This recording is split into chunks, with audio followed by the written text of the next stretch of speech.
Magandang araw sa inyong lahat, mga giliw naming tagapakinig. Muli po mga kaibigan, narito na po ang pagpapatuloy at huling yugto ng liham kasaysayan na ipinadala ni Angelo dito sa ating dulang Love and Memories.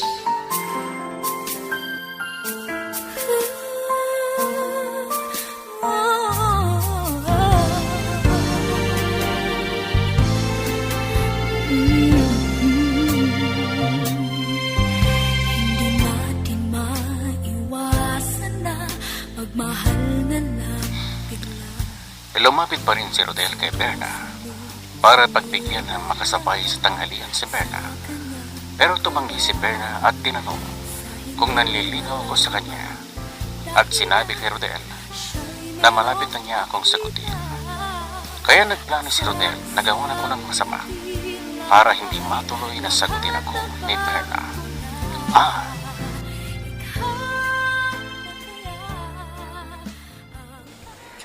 Dito ako maghihintay sa pagdaan ng lalaking yon. Siya palang gusto ni Verna. Pero hindi ako papayag na maging masaya silang dalawa. Kasi gagawin kong ito, mawawala na sa landas ko ang lalaking yon. At akong dapat na mahalin ni Verna. Ano bang nagustuhan ni Verna sa lalaking yon? Mas gwapo pa ako sa kanya eh. At may kaya pa kami sa buhay. Teka, may dumarating. Siya na siguro ito. Ihahanda ko na yung baril ko. Para paglapit niya, mapapatay ko na siya. Ayan, malapit na siya. Sige, lumapit ka pa. Lapit pa. Ngayon, papatayin na kita. Ayun, natumba na siya. Kailangan ko na makalayo rito. Baka may dumanto at makita niya ako. Nahawak kong baril. Alis na ako dito. Minsan ng isang simpleng ngiti ay mayroong dala, isang tapat na hangarin at pangakong dakila. Hindi man ito pinapansin, minsa'y Angelo, anak, bakit ka ginabi? Nag-aalala na kami ng itay mo. Akala namin ay kung saan ka na pumunta. Kung po kasi inay, namasyal kami ni Berna sa tabing dagat at nagkakwentuhan. Ano po bang problema? Alam mo, anak, may binaril doon sa may kalsada. Akala namin ikaw ang tinambangan doon. Ha? Hindi ako yun, inay. Dahil nakauwi pa ako dito. Ano bang nangyari doon sa binaril nila? Nakaligtas ba siya? Oo, anak. At nakilala niya kung sino ang bumaril sa kanya. Kaya tinutugis na ng mga pulis ngayon. Baka makatakas at magtago pa. Sana nga po, inay. Mahuhuli na ang bumaril para pagbayaran niya ang kanyang ginawa at makulong para magtanda siya. Ay, naku, anak. Ang dami ng masasamang tao na pumapatay. Wala namang kasalanan sa kanila. Yung iba nga, gusto lang gumanti. Kung nabigo sa pag-ibig at patayin nilang lalaking nagtagumpay sa panliligaw. Ay, naku, anak. Kaya ikaw, mag-ingat ka, ha? Baka may karibal ka at hindi niya matanggap ang pagkabigo niya. Baka gantihan ka pa. Opo, inay. Huwag po kayong mag-alala sa akin. Dahil nag-iingat po ako. At lagi akong nakahanda para ipagtanggol ang sarili ko kung may magtangka sa buhay ko.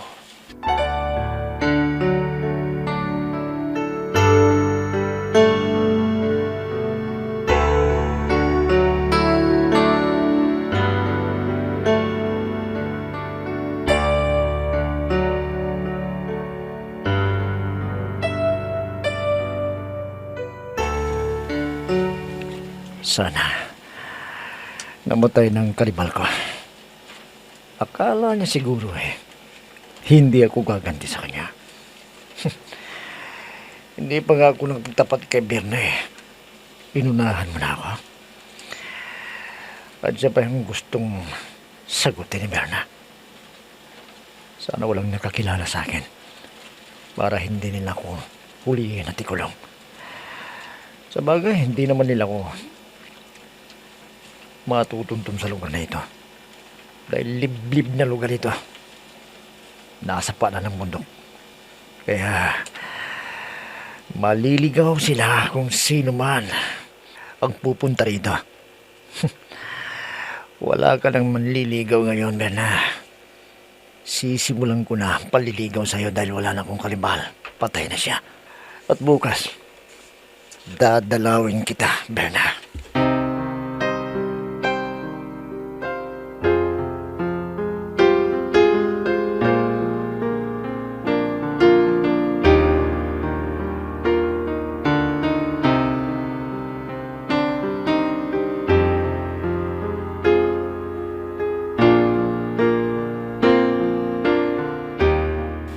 Aba, may nagpadala ng bulaklak para sa akin. Pero, kanino galing to? Tignan ko nga ang nakalakip na maliit na sulat. Ha? Si Rodel? Anong ibig niyang sabihin? Ituloy pa rin niyang paliligaw niya sa akin? Kahit sinabi ko na may sasagutin ako? Talagang siraulo ang Rodel na yun. Alam niyang wala na siyang pag-asa. Pinipilit pa rin ang sarili. Bahala ka sa buhay mo. Maghintay ka sa wala. Oy, friend! May nagpadala sa'yo ng magandang bulaklak, ha? Sino ba siya? Pwede ko bang malaman? Pwede ba? Wag mo nang pansinin. Dahil wala namang silbi sa akin yan Gumastos lang siya, pero wala namang mapapala sa akin. Naku, friend, naiinis ka sa taong yun, ha? Hindi ba siya matinong tao, kaya ayaw mo sa kanya? Sinabi mo pa. Tama ka dyan. Matigas ang ulo ng lalaking yun. Pinipilit pa rin ang sarili, kahit ayaw ko sa kanya. Ay, naku, friend. Kahit anong pilit niya, wala rin siyang magagawa kung ayaw mo sa kanya. Kaya, relax ka lang. Huwag mo nalang pansinin ang ginagawa niya. Paano naman kasi, friend? Nakakainis na siya. Parang nangasar na nagpapadala ng bulaklak para ipakita na dapat ko siyang pansinin, ganon. Ah, friend, hindi mo na kasalanan. Kung ayaw niyang tumigil, kahit sinabi mo na may sasagutin ka na. Yun na nga pero wala sa kanya yun. Friend, ano bang gagawin ko sa taong yun para hindi na siya magpakita sa akin? Ang mabuti pa ay sagutin mo na yung mahal mo at magpakasal na kayo sa lalong madaling panahon. Oo, di wala na siyang habol sa'yo. Di ba? Tama ako, friend?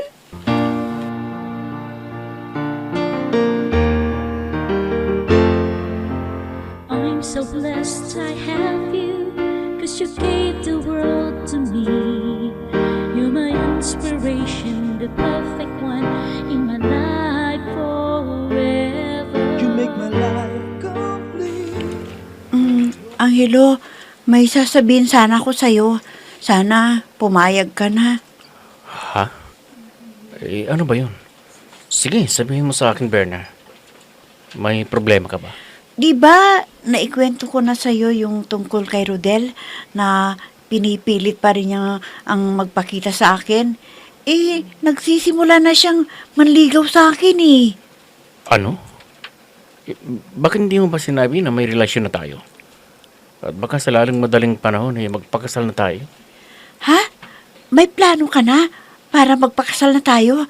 Kung ganon, kailangan na nating paghandaan yan para tumigil ng sirang ulo na yun na pinipilit pa rin ng sarili. Oo, Berna. Mahal na mahal kita. Ayoko na may gumugulo sa'yo. Kaya kung papayag ka, kakausapin ko na ang mami mo para sa ating pagpapakasal. Salamat ha. Kung wala ka, hindi ko alam ang gagawin ko At yung matalik kong kaibigan, yun din ang payo niya sa akin para wala na raw magawa ang Rodel na yon. Kailangan talagang gawin natin ang pagpapakasal. Dahil ayaw ko rin na maago ka pa sa akin ng iba. Baka may masamang gawin sa'yo ang tarantadong yun. Kaya nandito lang ako para sa'yo, Berna.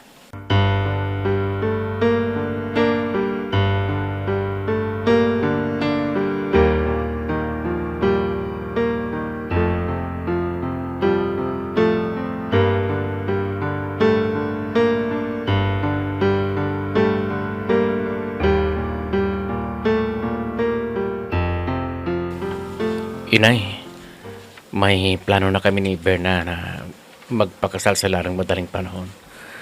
Payag ko ba kayo? Anak, hindi kami tumututol anuman ang iyong desisyon.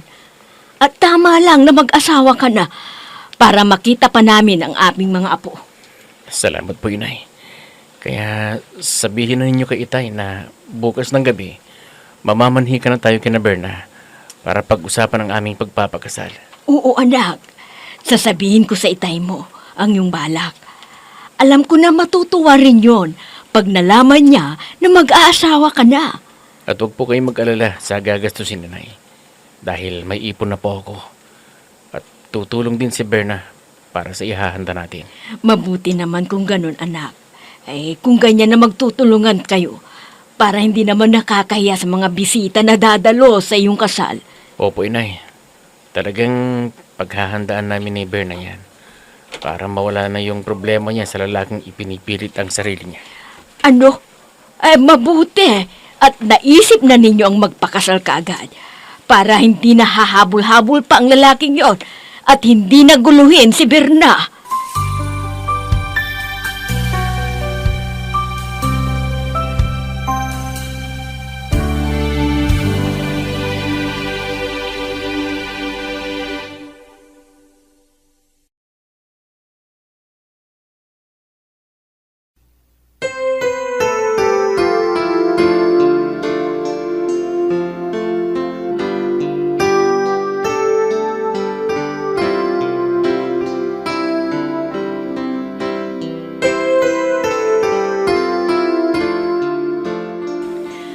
Mami, gusto na naming pakasal ni Angelo.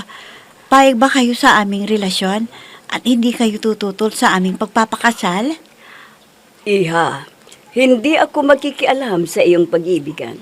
Kung sino ang mahal mo, ay hindi ako tutol. Kung ano man ang iyong plano. Kung yan ang desisyon ninyo na magpapakasal na kayo, wala akong magagawa. Iniisip ko rin ang iyong kaligayahan, anak.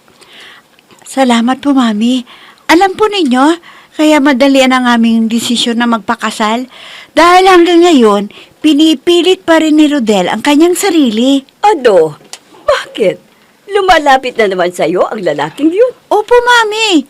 Lumapit sa akin at hiniling na sasabay daw ako na kumain dahil pinagbigyan ko raw si Angelo.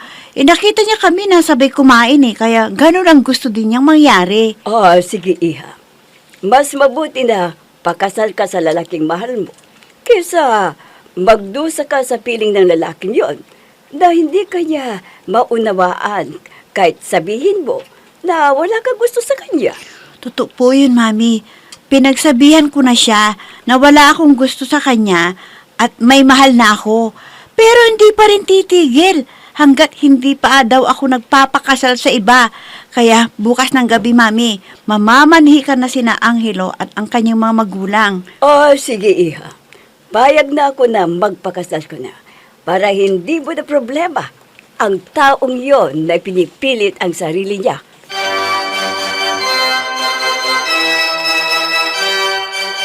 I'll be with you for the rest of my life. From the bottom of my heart, I will. I'll always be with you.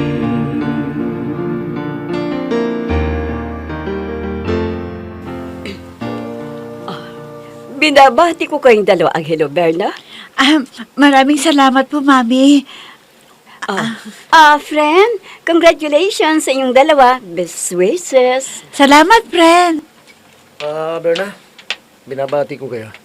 Tapos na palang kasal ninyo. Sana maging maligaya kayo. Ikaw pala. Salamat sa pagdalo. Alina kayo doon sa bahay para kumain sa aming handa ni Angelo. At maraming salamat sa inyo, ha. Lalo na mga ninong at ninang. Ali kayo! Hindi na kayo, gagay na. Sige na.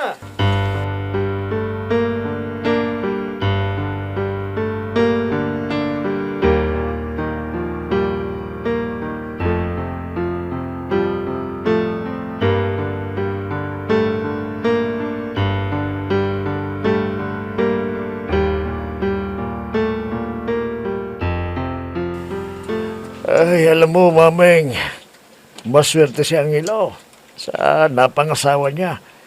Pati tayo makikinabang din. Ha? Bakit mo nasabi yan? Ba, hindi mo ba alam? Ha? Sila pala ang may-ari ng napakagandang restaurant doon sa bayan. At hindi lang yan, Mameng. Ha? Anong ibig mong sabihin, Amado? Talagang marami silang ari-arian na mamanahin ng kanilang anak? Oo, Mameng. Tingnan mo, ha? Binagyan tayo ni Bernal ang ating ikabubuhay. At siya nang tutulong din para suportahan tayo ng ating anak. Oo nga, Amado. Pati mga iba't ibang appliances, binigyan tayo para may mapaglibagan daw tayo sa bahay. Ay, tingnan mo yan, Mameng. Hindi natin nakalain na biglang yaman tayo. Aba, hindi na ako magtatrabaho, kundi magre-relax na lang ako para makapagpahinga na ng katawan ko. Dahil nahirap din ako sa trabaho, sa ginagawa ko. Ay, matulungin pala sa kapwa ang mag-ina. Akalain mo, nagbibigay ng mga tulong sa mga batang mahirap ang buhay. Kung hindi makabayad sa ospital na pasyente, lalo na at mahirap ang buhay, ay tumutulong sila. Kaya ang biyaya ng Diyos ay tuloy-tuloy sa kanilang negosyo.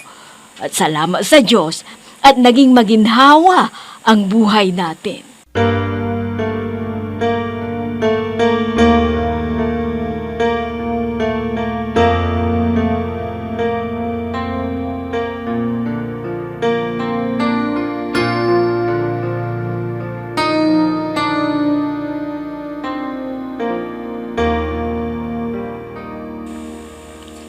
Alam mo, Berna, lubos na ang ligaya ko sa buhay dahil nagkaroon ng katuparan ang pangarap ko na magkaroon ng asawa na gaya mo, maunawain, matulungin, at mapagmahal sa akin. Ganon din ako, Angelo. Akala ko, matagal ako bago mahanap ang aking mamahalin. Yun pala, nasa paligid lang at pinagtagpo tayo ng kapalaran. Totoo yan, Berna. Mabuti naman na tinanggap ako ng mami mo. Kahit hindi kami gaya sa inyo na may kaya sa buhay. Alam mo, napatunayan ng mami na mahal mo ako at hindi mo alam na may kaya kami sa buhay. Ha? Nagtanong ba ang mami mo na hindi ko alam ang mga negosyo ninyo? At hindi ko rin kilala ang mami mo dahil sinabi mo na nasa abroad? Yun ang paraan ni mami para malaman niya ang tunay mong pagkatao. At alam ko na nagulat ka nang makita mo si mami na nandun lang sa restaurant at hindi nagpakilala sa'yo. Kaya alam niya na magiging mabuti kang asawa at responsable pa. Ikaw ha? Pinagkaisa niyo pala ako ng mami mo. Pero mas mabuti naman yun. At nalaman niya na mahal kita. Angelo, mahal na mahal din kita. Mahal na mahal kita, Berna. Oh, Angelo.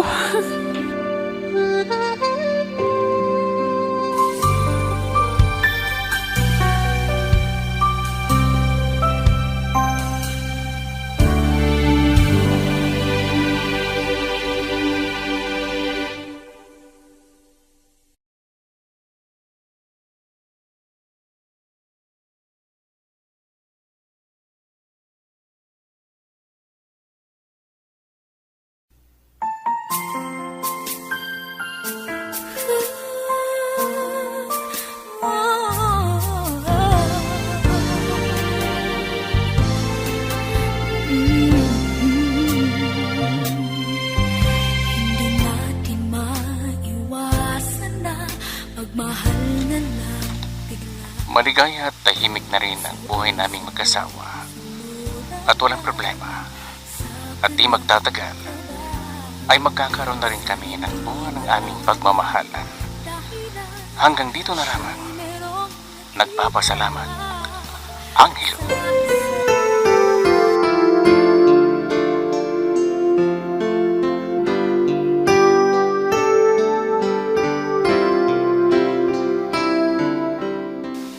At dyan na po nagtatapos, mga kaibigan, ang liham kasaysayan na ipinadala ni Angelo. At naway, kinapulutan ninyo ng aral sa buhay ang kanyang kasaysayan. Muli mga kaibigan, muli po namin kayong inaanyayahan at pakinggan ang aming bagong isasadula dito pa rin sa ating dulang Love and Memories. Mga nagbibigay buhay sa ating dula ay sina Mayra Abrihal Narnola, Susan Malikdem, Robert de Guzman, Yehuda Ismael, Eva Alcoriza, Jun Cabato, Ami Diaz, at si Oscar Ora. Technical supervision at musika ni Oscar Ora. Nilapatan ng tunog ni Robert de Guzman. Mula sa panulat at direksyon ni Ami Diaz. Love and Memories. Inihahandog sa inyo ng F3 Recording Studio para sa Pambansang Radyo ng Pilipinas, Bombo Radio, Philippines.